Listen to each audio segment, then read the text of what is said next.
కొన్ని నామములు మనం ధ్యానిద్దాం. హెబ్రీలకు రాసిన పత్రిక 7వ అధ్యాయము 26వ వచనం. పవిత్రుడును నిర్దోషియు నిష్కల్మషుడును పాపులలో చేరక ప్రత్యేకంగా ఉన్నవాడును ఆకాశ మండలం కంటే మిక్కిలి హెచ్చైన వాడునైనా ఇట్టి ప్రధాన యాజకుడు మనకు సరిపోయినవాడు. పాపులలో చేరక ప్రత్యేకంగా ఉన్నవాడు.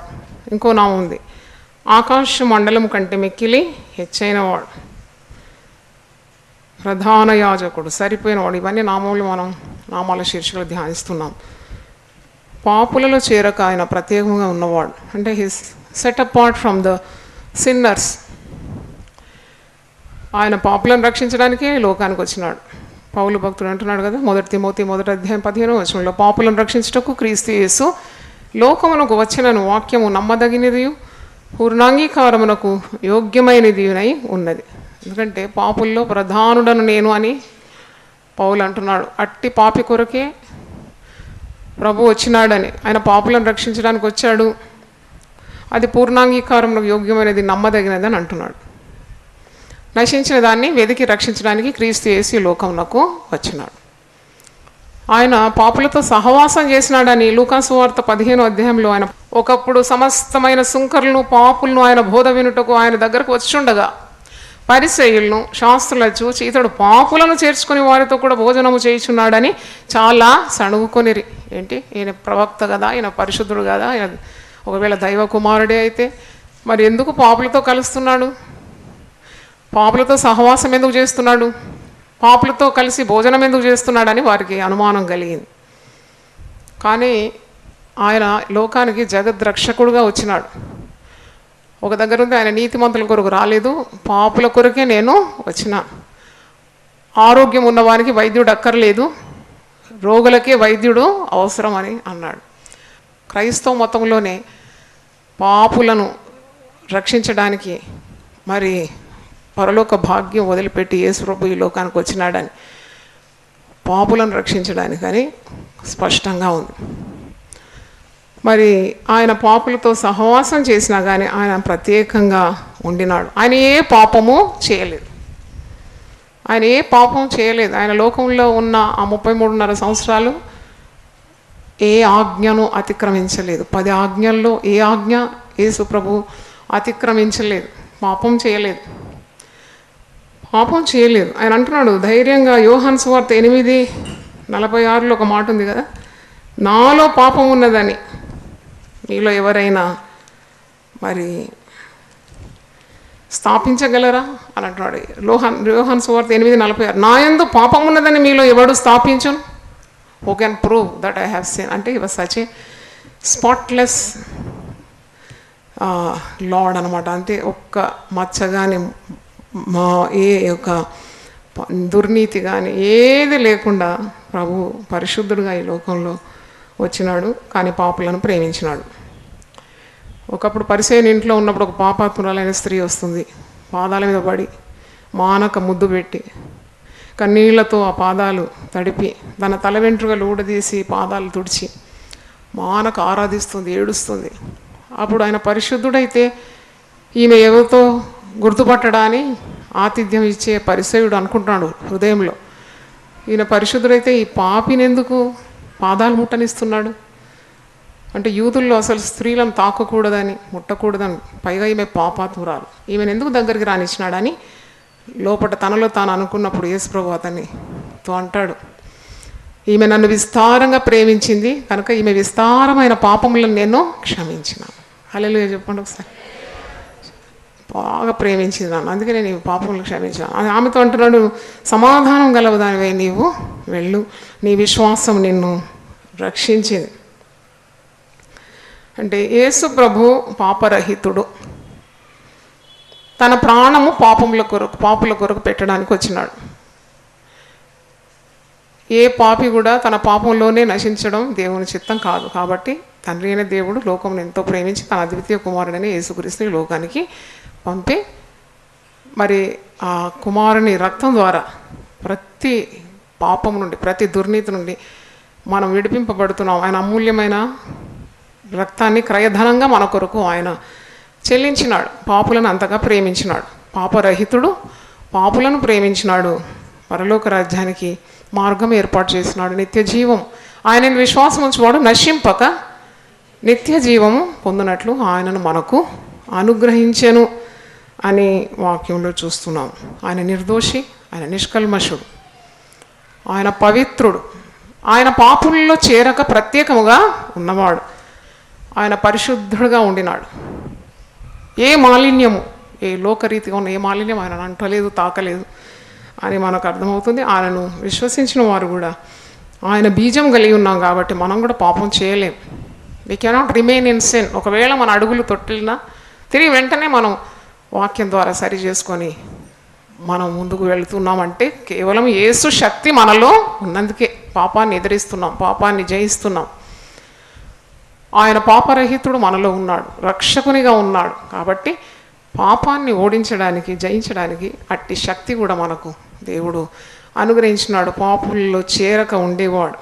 మీరు ఈ మాట చూడండి, 1 యోహాను 3వ అధ్యాయం 3 నుండి 9 నేను చదువుతున్నాను. 1 John 3rd chapter 3-9.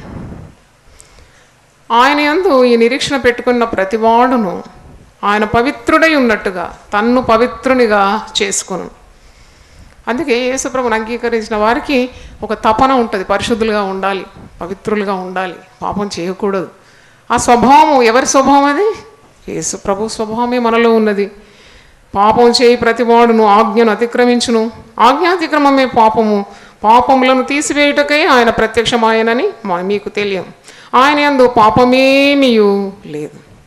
ఆయన యందు నిలిచి ఉండవాడెవడును పాపం చేయడు, పాపం చేయవాడెవడును ఆయనను చూడలేదు, ఎరుగనను లేదు. చిన్నపిల్లలారా, ఎవరని మిమ్మల్ని మోసపరచనీయకుడి. ఆయన నీతిమంతుడై ఉన్నట్టు నీతిని జరిగించు ప్రతివాడును నీతిమంతుడు. అపవాది మొదటి నుండి పాపం చేయించున్నాడు కనుక పాపం చేయవాడు అపవాది సంబంధి. పాపం చేసేవాడు ఎవరి సంబంధి? అపవాది సంబంధి. ప్రభు పరిశుద్ధుడు కాబట్టి నువ్వు పరిశుద్ధంగా ఉంటే నువ్వు ప్రభు సంబంధిగా మారిపోతావు. ఆత్మకు శరీరకు ఎప్పుడు కూడా పోరాటం ఉంది కదా. శరీర కార్యాలు చేసేవాడు వాడు దేవుని సంబంధి కాదు, వాడు సాతాను సంబంధి. అది ఆత్మచేత నడిపింపేవాడు యేసు ప్రభువుకు దగ్గరలో ఉన్నాడు, దేవుని సంబంధిగా ఉన్నాడు. అపవాది యొక్క క్రియలను లయపరచటకే దేవుని కుమారుడు ప్రత్యక్షమాయ. సైతాను క్రియలను లయపరచడానికి యేసు ప్రభు ఈ భూమి మీదకి వచ్చినాడు. దేవుని మూలంగా పుట్టిన ప్రతివానిలో ఆయన బీజము నిలుచును కనుక వాడు పాపము చేయడు. నాకు చాలా ఇష్టమైన మాట ఇది. యేసు ప్రభుని అంగీకరించిన వానిలో యేసు బీజం ఉన్నది కాబట్టి పాపం వాడు చెయ్యడు. పాపం చేయాలనే తలంపులు రావు. పాపం మీద కూడా ప్రభుత్వం మరి చేయడానికి శక్తివంతుడుగా ఉంటాడు. పాపము చేయడు. వాడు దేవుని మూలంగా పుట్టినవాడు కనుక పాపము చేయజాలడు. He cannot sin because is born of the living God. అంటే దేవుని మూలంగా పుట్టినవాడు అంటే రక్షింపబడినవాడు, యేసు ప్రభుని రక్షకునిగా స్వీకరించినవాడు, దేవుని కుటుంబంలో పుట్టినవాడు, చేర్చుకొనబడ్డవాడు. వాడు పాపం చేయలేడు, చేయజాలడంట. వాడు దేవుని మూలంగా పుట్టినవాడు కనుక వాడు పాపము చేయజాలడు. పాపులలో చేరక ఆయన ప్రత్యేకంగా ఉన్నవాడు అంటే అర్థం ఏంటంటే ఆయన సంపూర్ణుడు అని అర్థం. Is perfect God. ఆయన యాజకత్వం కూడా సంపూర్ణమైనదని. అందుకే ఆయన పవిత్రుడు, పరిశుద్ధుడు, నిర్దోషి, నిష్కల్మషుడు, పాపులలో చేరక ప్రత్యేకంగా ఉండేవాడు. ఇట్టి ప్రధాన యాజకుడు మనకు ప్రతి పరిస్థితి కూడా సరిపోయినవాడు. దేవునికి స్తోత్రం, హల్లెలూయా. కాబట్టి పాపులలో చేరక ప్రత్యేకంగా ఉన్నవాడని మనకు అర్థమవుతుంది. పాపముల కొరకే వచ్చినాడు, కానీ ఏ పాపం ఆయన అంటలేదు, ఏ పాపం ఆయన చేయలేదు. అందుకే ప్రభువుని అంగీకరించిన వారు మనం క్రీస్తు సంఘంలో, క్రీస్తు శరీరంలో అవయవాలుగా ఉన్నాం. ప్రభు రాకడ కొరకు ఎదురు చూస్తున్నాం. ప్రభు ఎలాంటి వారిని కొనిపోతాడు? ఆయన సంఘంలో ఏ మచ్చ, ఉడత, కళంకము, ఏ డాగు ఉండకూడదట. అట్టివారే వధు సంఘంలో చేర్చబడి మరి ఆయన మనల్ని మరి తన వధువుగా స్వీకరిస్తున్నాడు. కనుక ఈ పాప ప్రపంచంలో నీవు లోకమాలిన్యం అంటకుండా సహాయం చేయమని ఎప్పుడు ప్రార్థన చేయాలి. క్రీస్తుకున్న శక్తి మనకు కూడా ఇస్తాడు. నన్ను బలపరచు అని అందు నేను సమస్తము చేయగలను, అంటే పాపాన్ని కూడా జయించగలనని అర్థం. కాబట్టి పరిశుద్ధుడు, పాపము పరిశుద్ధుడు. ఒక దగ్గర ఉంది కదా, నేను పరిశుద్ధుడు కనుక మీరు కూడా పరిశుద్ధులయ్యండు. మొదటి పేతురు గ్రంథం 1వ అధ్యాయం 16వ వచనం. 14, 16 కలిసి ఉంది. నేను పరిశుద్ధులై ఉన్నాను కనుక మీరును పరిశుద్ధులై ఉండుడని వ్రాయబడినది కాగా, మీరు విధేయులకు పిల్లలై మీ పూర్వపు అజ్ఞాన దశలో మీకుండిన ఆశలను అనుసరించి ప్రవర్తింపక మిమ్మును పిలిచిన వాడు పరిశుద్ధులై ఉన్న ప్రకారం మీరును సమస్త ప్రవర్తన యందు పరిశుద్ధులై ఉండు. సమస్త ప్రవర్తన యందు పరిశుద్ధులై ఉండాలి. నీ చూపులు, నీ క్రియలు, నీ ఆలోచనలు, నీ నడవడిక, ఇవన్నీ కూడా పవిత్రంగా ఉండాలి. అది యేసు ప్రభు బిడ్డలకే సాధ్యం. ఎందుకంటే యేసు పవిత్రుడై ఉన్నాడు. ఆయన పాపులను రక్షించడానికి వచ్చాడు. పాపుల్లో చేరక సంపూర్ణమైన సిద్ధి పొందిన వాడని వాక్యం సెలవిస్తుంది. దేవునికి స్తోత్రం. మరి ఒకటి నామం, ఆకాశ మండలం కంటే మిక్కిలి హెచ్చైన వాడు. ఇది కూడా హెబ్రీ 7:26లోనే ఉంది. ఆకాశ మండలము కంటే మిక్కిలి హెచ్చైన వాడు. నామములు కదా మనం ధ్యానించేది. అంటే he's exalted above the heavens. ఆయన అంత ఔన్నత్యం గలవాడు అని అర్థం. ఆకాశం అనగానే మనం అనుకుంటాము, మరి కన్నులు ఎత్తి చూస్తాము, అది ఆకాశం. అదేమన్నా గోడలాగా ఉందా, లేకపోతే ఒక పందిరిలాగా ఉందా, మీకు ఎలా కనిపిస్తుందో అంటే అంతేకాదు. అది ఆకాశం అంటే నీ కన్నులు అంత మట్టుకే చూస్తున్నాయని అర్థం. You don't have that eye power, eyesight to reach above the heavens. అది ఆకాశాన్ని దాటిపోయి ఏముందో నీకు చూడడానికి నీకు శక్తి చాలదు. నీ కనుచూపు అంటే కనుచూపు మేరలు అంతకంటే మించిన మరి ఉన్నతమైన స్థలాల్లో ఉండే దేవుడు అని అర్థం. అత్యున్నత సింహాసనం మీద ఆసీనుడైనవాడ అని పాడతాం కదా. అంటే అంత ఉన్నతమైన దేవుడు పాపులమైన మన కొరకు ఆ పరలోక భాగ్యాన్ని వదిలిపెట్టి మానవ అవతారిగా ఇక్కడికి వచ్చి దాసుని రూపము దాల్చి మరి తండ్రి చిత్తాన్ని నెరవేర్చినాడు. అంటే తన ప్రాణము క్రయధనంగా మన కొరకు అనుగ్రహించినాడు. ఫిలిప్పీ పత్రికలో ఉంది ఈ మాట చూడండి. ఫిలిప్పీ పత్రిక 2వ అధ్యాయము 6 నుండి నేను కొన్ని వచనాలు చదువుతున్నాను. క్రీస్తు యేసును కలిగిన ఈ మనసు మీరు కలిగి ఉండుడి. ఆయన దేవుని స్వరూపం కలిగిన వాడై ఉండి దేవునితో సమానంగా ఉండుట విడిచిపెట్టకూడని భాగ్యమని ఎంచుకొనలేదు, కానీ మనుషుల పోలికగా పుట్టి దాసుని స్వరూపం ధరించుకొని తను తానే రిక్తునిగా చేసుకున్నాడు. అంటే తను తాను ఆయన రిక్తునిగా చేసుకున్నాడు. ఆకాశ మండలం కంటే హెచ్చైన వాడు అంతగా తగ్గించుకున్నాడు. ఇంకా చూడండి, కింది భాగంలో ఉంది కదా, ఆయన ఎవరి రూపం దాల్చినాడని, దాసుని రూపం దాల్చినాడని వాక్యంలో చూస్తున్నాం. మనుషుల పోలికగా పుట్టి దాసుని స్వరూపము ధరించుకొని తను తానే రిక్తునిగా చేసుకున్నాడు. మరియు ఆయన ఆకారమందు మనుషుడుగా కనబడి మరణం పొందినంతగా అనగా శిలువ మరణం పొందినంతగా విధేయత చూపిన వాడై తను తాను తగ్గించుకున్నాను. అంత గొప్ప దేవుడు, ఆకాశ మండలము కంటే మిక్కిలి హెచ్చైన వాడు, who is exalted God, who is exalted above all heavens. Such a great God has humbled himself to become a man and to give his life for the remission of our sins. మన పాపముల నిమిత్తం ఆయన అంతగా తగ్గించుకున్నాడు. ఆకాశము అంటే మన కన్నుల మీదకి పోతుంది కదా. మనం ప్రార్థన చేసేటప్పుడు కూడా ఏదైనా సహాయం కావాలంటే దేవా అంటే he's very grateful to God for helping him. అలాగ మనకు ఏదైనా సహాయం కావాలన్నా ఒక్కసారి మీదికి చూస్తాం, దేవా నాకు సహాయం దయచేయి. దావీదు కూడా ప్రార్థన చేసేటప్పుడు ఆకాశమందు ఆసీనుడైన వాడా నీ తట్టు నా కన్నులు ఎత్తుచున్నా. అంటే ఉన్నతమైన స్థలంలో దేవుడు ఉన్నాడని మనకు తెలిసిపోతుంది అనమాట. We know that God resides, he's exalted above all heavens అని. అందుకే కీర్తనలు 57, 9, 11 చూడండి. నీ కృప ఆకాశము కంటే ఎత్తైనది, నీ సత్యము మేఘమండలం వరకు వ్యాపించినది. దేవా, ఆకాశము కంటే అత్యున్నతులుగా నిన్ను కనపరుచుకొను, నీ ప్రభావము సర్వభూమి మీద కనబడని. ఆకాశ మండలం కంటే మిక్కిలి హెచ్చైన వాడు, ఆయన కృప ఆకాశం కంటే హెచ్చైంది. ఆయన దీనులు మొరపెట్టినప్పుడు వారి విజ్ఞాపన వింటున్నాడు. మొరపెట్టు వారికి, నిజంగా మొరపెట్టు వారికి ఆయన ఎలాగున్నాడు? సమీపంగా ఉన్నాడు. చప్పలు కొట్టి దేవుని స్తుతిద్దాం వాళ్ళని. Such a great God, but is so near and so close to the one who cries sincerely at his feet. అంటే మొరపెట్టు వారికి, నిజంగా మొరపెట్టు వారికి ఆయన అంత సమీపంగా ఉన్నాడు. సాధారణంగా మనం గొప్పవారిని, గొప్ప అధికారం హోదా ఉండేవారిని కలవాలంటే చాలా కష్టం, చాలా కష్టం. అపాయింట్మెంట్ కావాలంటారు, కొన్నిసార్లు వాళ్ళు ఉండరు, నువ్వు వెళ్ళినప్పుడు వాళ్ళు ఇంకా ఏదో పనులలో ఉంటారు. అంటే ఈ లోకరీతిగా ఉన్నతమైన స్థలంలో ఉండేవారు, ఉన్నత హోదా కలిగిన వారిని కలవడానికి ఎంత కష్టం. కానీ వాక్యంలో మనం చూస్తున్నాం కదా, ఈ గొప్ప దేవుడు నీకు ఎంత అందుబాటులో ఉన్నాడు. హెబ్రీ 4:15-16 చూడండి. 14 నేను చదువుతున్నాను. హెబ్రీ 4:14-16. ఆకాశ మండలం గుండా వెళ్ళిన దేవుని కుమారుడైన యేసు అని గొప్ప ప్రధాన యాజకుడు మనకున్నాడు కనుక మనం ఒప్పుకునే దాన్ని గట్టిగా చేపడదాం. మన ప్రధాన యాజకుడు మన బలహీనత యందు మనతో సహానుభవం లేనివాడు కాడు, కానీ సమస్త విషయంలోనూ మన వల్లనే శోధింపబడినను, ఆయన పాపము లేనివాడుగా ఉండాను. కనుక మనం కనికరింపబడి సమయోచితమైన సహాయం కొరకు కృప పొందినట్లు ధైర్యముతో కృపాసనమునొద్దకు చేరు. ఆయన గొప్ప దేవుడు, ఆయన ఉన్నత స్థలంలో ఉండేవాడని నీవేమి జంకనవసరం లేదు, భయపడే అవసరం లేదు, నిరాశపడిన అవసరం లేదు. నువ్వు ధైర్యంగా ఆయన కృపాసనం వద్దకు వెళ్ళగలవు. ఆయన ఆకాశం వంచుకొని నీ వద్దకు వస్తాడు, నీకు సహాయం చేస్తాడు. మరి విరిగి నలిగిన హృదయం గలవారికి యెహోవా ఆసన్నుడు అంట, దగ్గర ఉంటాడు. ఇంత గొప్ప దేవుడు మనకున్నాడు. దేవునికి స్తోత్రం. ఆకాశ మండలం కంటే మిక్కిలి హెచ్చైన వాడు. అందుకే దేవుని నమ్ముకున్నవారు వారు ఎప్పుడు కూడా దేవుని చిత్తానికి వారి జీవితాలను సమర్పించుకుంటారు.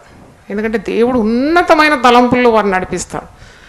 దేవుని కార్యములు, క్రియలు, ఆలోచనలు, తలంపులు, భూమికి ఆకాశము ఎంత ఉన్నతంగా ఉందో అంత ఉన్నతంగా ఉందని వారికి విశ్వాసం. అందుకే యెషయా 55:8-9 ఉంది కదా, నా తలంపులు మీ తలంపుల వంటివి కావు, మీ త్రోవలు నా త్రోవల వంటివి కావు, ఇదే యెహోవా వాక్. ఆకాశములు భూమికి పైన ఎంత ఎత్తుగా ఉన్నావో మీ మార్గముల కంటే నా మార్గములు, మీ తలంపుల కంటే నా తలంపులు అంత ఎత్తుగా ఉన్నవి. దేవునికి స్తోత్రం. ఆయన అంత ఉన్నతంగా నీ గురించి నా గురించి ఆలోచిస్తున్నాడు. మన పిడికెడంత మెదడుతో ఏం ఆలోచిస్తాం మనం. కాబట్టి దేవుని చిత్తానికి సంపూర్ణంగా సమర్పించుకోవాలి. దేవా, నీ చిత్తం నా జీవితంలో జరగాలి, నీ చిత్తం నా బిడ్డల పట్ల జరగాలి, నీ చిత్తం నా భర్త పట్ల జరగాలి, నీ చిత్తం నా చేసే ప్రతి పని మీద మరి ఉండాలి అని నువ్వు సమర్పించుకోవాలి. గొప్ప దేవుడు కదా, అంత గొప్ప దేవుడు. మరి ఆయన కృప ఎలాగుందంటే 103వ కీర్తన 11వ వచనంలో, భూమికి ఆకాశము ఎంత ఉన్నతంగా ఉందో ఆయన భయభక్తులు గల వారి ఎడల ఆయన కృప అంత అధికంగా ఉన్నది. చప్పట్లు కొట్టి దేవుని స్తుతిద్దాం. హల్లెలూయా. అంటే ఎంతగా మనల్ని ప్రేమిస్తున్నాడు, ఆయన ఎంత ప్రేమిస్తున్నాడు, ఆయన కృప ఎంత హెచ్చుగా ఉంది, ఆయన తలంపులు ఎంత హెచ్చుగా ఉంది. అందుకే కీర్తనకారుడు కీర్తన 73:25 వచనంలో, ఆకాశమందు నీవు తప్ప నాకు ఎవరున్నారు, నీవు నాకుండగా ఈ లోకంలో ఏది కూడా నాకు అక్కర్లేదు. అంటే అంతగా దేవునితో సన్నిహితుడైపోయినాడు. దేవుడు అంత ఉన్నతమైన స్థలంలో ఉన్నా ప్రతి మానవునికి అందుబాటులోనే ఉన్నాడు. పిలిస్తే పలికే దేవుడు, ప్రార్థన చేస్తే నేను ఉన్నాను నువ్వు భయపడకని సెలవిచ్చే దేవుడు. దేవునికి స్తోత్రం. హల్లెలూయా. ఇంకో నామం యెహోవా సాధువులను కాపాడువాడని 116వ కీర్తన 6వ వచనంలో ఉంది. యెహోవా సాధువులను కాపాడువాడు, నేను కృంగి ఉండగా ఆయన నన్ను రక్షించాను. దేవునికి కొన్ని స్వభావాలు ఉంది, అదే 1000 స్వభావాలు మనం ధ్యానిస్తున్నాం. ఆయన బిరుదులు, attributes of God, the nature of God. అయితే ఆయనది ఒక స్వభావం ఏంటంటే ఆయన అహంకారాలను ఎదిరిస్తాడు, దీనులకు ఆయన కృపను ఇస్తాడు, గర్విష్ఠులను అణిచివేస్తాడు, తగ్గించుకున్న వారిని హెచ్చిస్తాడు. ఇదంతా ఆయన దేవుని స్వభావం అన్నమాట. It's a law of God. అందుకే చూడండి, వినయం గల వారి వద్ద నేను నివసిస్తున్నాను అని అంటాడు. నేను మహోన్నతులను, మహాగణుడను, మహోన్నతమైన స్థలంలో నివసించువాడను, ఆయనను వినయం గల వారి యొద్దను, దీన మనసులు గల వారిని ఉజ్జీవింపజేయుటకు వారి మధ్యలో నేను నివాసం చేస్తాను. అంతే, అంత ఉన్నతమైన దేవుడు దిగి వస్తాడు. ఆ మాట మీరు చూడాలి. యెహోవా సాధువులను కాపాడువాడు కాబట్టి. యెషయా 57 ఒకసారి చూడండి, 15వ వచనం. దేవుని స్వభావం, మహాగణుడు, మహోన్నతుడు, పరిశుద్ధుడు, నిత్య నివాసి అయిన వాడు ఇలాగ సెలవిస్తున్నాడు, నేను మహోన్నతమైన పరిశుద్ధ స్థలంలో నివసించువాడను, ఆయనను వినయం గల వారి ప్రాణమును ఉజ్జీవింపజేయుటకు, నలిగిన వారి ప్రాణమును ఉజ్జీవింపజేయుటకు వినయము గల వారి యొద్దకు, దీన మనసు గల వారి యొద్దను నివసించుచున్నాను. దేవుని స్తోత్రం. నువ్వు తగ్గింపు ఉంటే దేవుడు నీతోనే ఉన్నాడనమాట. నీవు మృదువుగా, సాధువుగా, వినయం కలిగి ఉంటే దేవుడు నిన్ను వదిలిపెట్టాడు అనమాట. నీతోనే ఉంటాడు ఆయన. Because God loves such a spirit. ఆయన దూరం నుండి అహంకారులను గుర్తుపట్టేస్తాడట. కొందరు చాలా గర్విష్ఠులు ఉంటారు, ఉట్టి వినయం నటిస్తారు అంటారు కదా, నక్క వినయం అంటారు కదా. నక్క వినయం అంటే వినయం ఏమి లేదు వాళ్ళకి, కానీ వినయం నటిస్తూ ఉంటారు. అలా కాదు, నీవు స్వచ్ఛమైన వినయం కలిగి ఉండాలి. నీకు తగ్గింపు స్వభావం ఉండాలి. అప్పుడే దేవుని కాపుదల నీకుంటుంది. యెహోవా సాధువులను కాపాడుతాడు. సాధువులు అంటే హంబుల్, మీక్ స్పిరిటెడ్ పీపుల్. అహంకారులు గారన్నమాట. వాళ్ళు పవిత్రులు, పరిశుద్ధులు, దీన మనసు గలవారు, వినయం గలవారని అర్థం. సాధు అనగానే మనం అనుకుంటాం కాషాయ వస్త్రాలు తెలుసుకొని మరి ఒక మహర్షిలాగా ఎవరో లోకాన్ని త్యజించి ఉండేవారు కాదు. సాధువు అంటే స్వభావంలో సాధువు, మృదువు, తగ్గింపు, సుగుణాలు గలవారు అన్నమాట. దేవునికి ఇష్టలు అంటే వారిని దేవుడు కాపాడుతాడని ఉంది. కీర్తనలు 5:5 చూస్తే, డాంబికులు నీ సన్నిధిని నిలవలేరు, పాపం చేయి వారందరూ నీకు అసహ్యులు, అబద్ధమాడు వారిని నీవు నశింపజేయదు, కపటము చూపి నరహత్య జరిగించువాడు యెహోవాకు అసహ్యులంట. దేవునికి ఇష్టం లేదనమాట వారు. God hates people who are wicked, people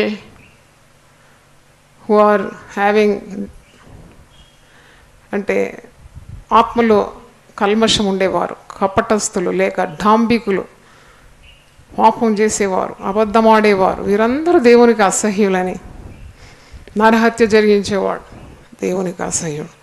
సాధువుని దేవుడు కాపాడుతున్నాడు. అందుకే యేసుప్రభు ఒక మాట అంటాడు శిష్యులతో,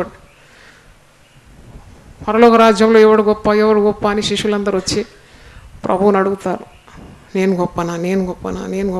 12 మంది శిష్యులు యేసుప్రభు దగ్గరకు వచ్చి అడిగితే, మత్తయి సువార్త 18వ అధ్యాయంలో ఉంది,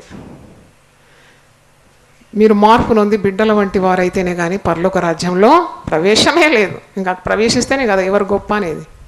no entry if you are not meek in spirit, if you are not as humble as a child. చిన్న బిడ్డలాగా మార్పు నొంది ఉంటేనే నీకు ప్రవేశం అక్కడ ఉన్నదని ప్రభు ఒక చిన్న బిడ్డను ఎత్తుకొని చూపెడతాను. బిడ్డలాగా మిమ్మల్ని మీరు ఏం చేయాలి, తగ్గించుకోవాలి. అప్పుడే నీకు పరలోక రాజ్యము లభిస్తుందని మరి వారితో బోధించినాడు. మనకు భక్తి ఎక్కువవుతున్న కొలది మనకు ఈ సాధు అయిన స్వభావం కావాలన్నమాట. కేకలు పెట్టడం, అరవడం, ఏడవడం, ఇంట్లో ఏదైనా సమస్య రాగానే కప్పు లేపేస్తారు కొందరు స్త్రీలు అయితే. అప్పుడు దేవుడు నీకు దూరం అయిపోతున్నాడు అనమాట. అంతే. అదే నువ్వు తగ్గించుకొని వినయంతో, కన్నీళ్లు గార్చి, సాధు స్వభావంతో, మృదువైన స్వభావంతో ప్రార్థన చేస్తే తప్పకుండా దేవుడే దిగొచ్చి నీ సమస్యలన్నిటికీ పరిష్కారం ఇస్తాడు. అనుభవంతోనే చెప్తున్నాను. చాలాసార్లు చాలా సమస్యలు వచ్చేసినప్పుడు ఏం చేయాలో తెలియనప్పుడు ఇది అరుపులు కేకలతో సాధ్యమయ్యేది కాదు. దేవుడు దీన మనసు గల వారిని రక్షిస్తాడు, సాధువులను కాపాడుతాడు. తగ్గించుకొని మోకాళ్ళ నుండి కన్నీళ్లు గార్చి ప్రార్థన చేసినప్పుడు వెంటనే ఎర్ర సముద్రం పాయలైనట్టు మరి ఆరిన నేలను దేవుడు తన ప్రజలు నడిపించినట్టు అట్టి అనుభవం పొందినాను. దేవునికి స్తోత్రం, హల్లెలూయా. కాబట్టి నీవు తగ్గించుకోవాలి, అహంకారం వదిలిపెట్టాలి. నువ్వెంత నేనెంత కాదు. అట్టి ముఖ్యంగా స్త్రీల కొరకు ఒక ప్రత్యేకమైన ఏర్పాటు యునైటెడ్ పీపుల్స్ ఫెలోషిప్ చేస్తున్నాము. సాధువైన మృదువైన స్వభావము స్త్రీలకు అలంకారం అని 1 పేతురు గ్రంథం 3వ అధ్యాయంలో ఉంది. 4వ వచనం, సాధువైనటి మృదువైనటివైన గుణమును అక్షయాలంకారం గల మీ హృదయపు అంతరంగ స్వభావము మీకు అలంకారంగా ఉండవలని, అది దేవుని దృష్టికి మిగుల విలువగలది. నువ్వు భర్త దగ్గర ఎలాగ ఉండాలి? చాలా సాధువుగా ఉండాలి, మృదువుగా ఉండాలి. మనం ఏం చదివిన వాక్యంలో నుండి, గయ్యాళితో పెద్ద ఇంట కాపురం ఉండుట కంటే మిద్ద మీద ఒక మూల ఉండుట మేలంట. గయ్యాళితో కాపురం చేయడం చాలా కష్టం. కాబట్టి ఆ స్త్రీ దైవభయం కలిగిన స్త్రీ, అందము, మోసకరము, సౌందర్యము వ్యర్థము, యెహోవా యందు భయభక్తి గల స్త్రీ కొనియాడబడుతుంది. ఎన్ని కుటుంబాలు కూలిపోయింది గయ్యాళితనంతో. ఆ స్త్రీకి తగ్గింపు స్వభావం లేక ఇంట్లో కలహరము, కుటుంబాలు విడిపోవడం, పిల్లలు పెడదారిలో పోవడం అంతా స్త్రీ మీదనే ఉంటుందన్నమాట. అందుకే జ్ఞానవంతురాలు తన ఇల్లు కట్టుకుంటుంది. 3 రాళ్ళు తన చేతులతో తన ఇల్లు ఉడబెరుక్కుంటుందట. కాబట్టి సాధువులను కాపాడే దేవుడని మీకు జ్ఞాపకం రావాలి. మొదటి పేతురు 3:3 చూడండి, స్త్రీలతో చెప్తున్నాడు. అటువల్లే స్త్రీలారా మీరు మీ స్వపురుషులకు లోబడి ఉండుడి. అందువలన వారిలో ఎవరైనాను వాక్యమునకు అవిధేయులైతే వారు భయముతో కూడిన మీ పవిత్ర ప్రవర్తన చూచి వాక్యము లేకుండానే తమ భార్యల నడవడి వలన రాబట్టబడవచ్చు. మామూలు చెప్తుండగా 2 చేతులు ఎత్తి మీరు దేవుని స్తుతించండి. పాపులలో చేరక ప్రత్యేకంగా ఉండువాడు, ఆకాశ మండలం కంటే మిక్కిలి హెచ్చైన వాడు, సాధువులను కాపాడువాడు. ప్రార్థన చేసుకుందాం. ఆయన పరిశుద్ధుడు, పవిత్రుడు, నిష్కల్మషుడు, పాపులలో చేరక ప్రత్యేకంగా ఉండేవాడు, పాపరహితుడు, పవిత్రుడు, పరిశుద్ధుడై ఉన్నాడు. నేను పరిశుద్ధుడని కనుక మీరును పరిశుద్ధులై ఉండాలని మనకు సెలవిచ్చిన దేవుడు. ఆకాశ మండలం కంటే మిక్కిలి హెచ్చైన దేవుడు. ఎన్ని నామములతో మనము ధ్యానించినాము. దేవునికి స్తోత్రం. హల్లెలూయా. గొప్ప దేవుడు నాయన. సాధువులను కాపాడే దేవుడు. సాధువైనట్టు మృదువైనట్టు అక్షయాలంకారం ధరించుకోవడానికి సహాయము దయచేయమని ప్రార్థిస్తున్నాము. గొప్ప దేవ, ఈ నామముల నిమిత్తం వందనాలు. సకల ఆశీర్వాదాలతో మమ్మల్ని అందరినీ నింపి పంపమని యేసు పరిశుద్ధ నామములో అడిగి వేడుకుంటున్నాను తండ్రి. ఆమేన్, ఆమేన్. దేవుడు మనల్ని సమృద్ధిగా దీవించును గాక. ఆమేన్. God bless you.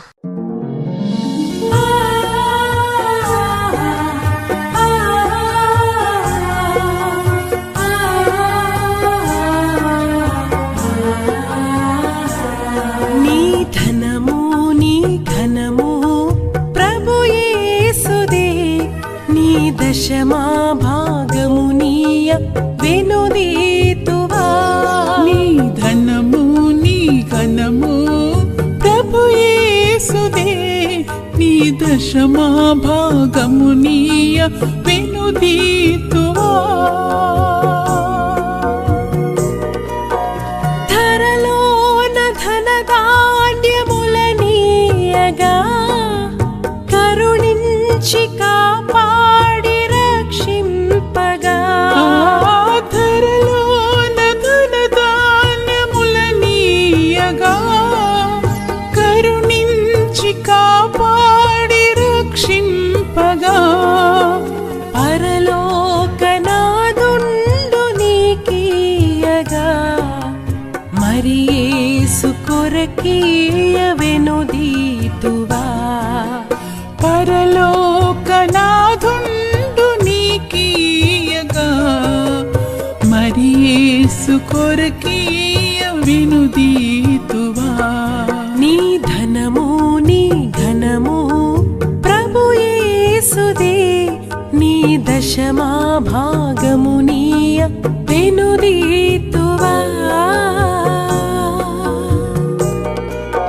పాడి పంటలు ప్రభువు నీకీయగా కూడు గుట్టలు నీకు దయచేయగా.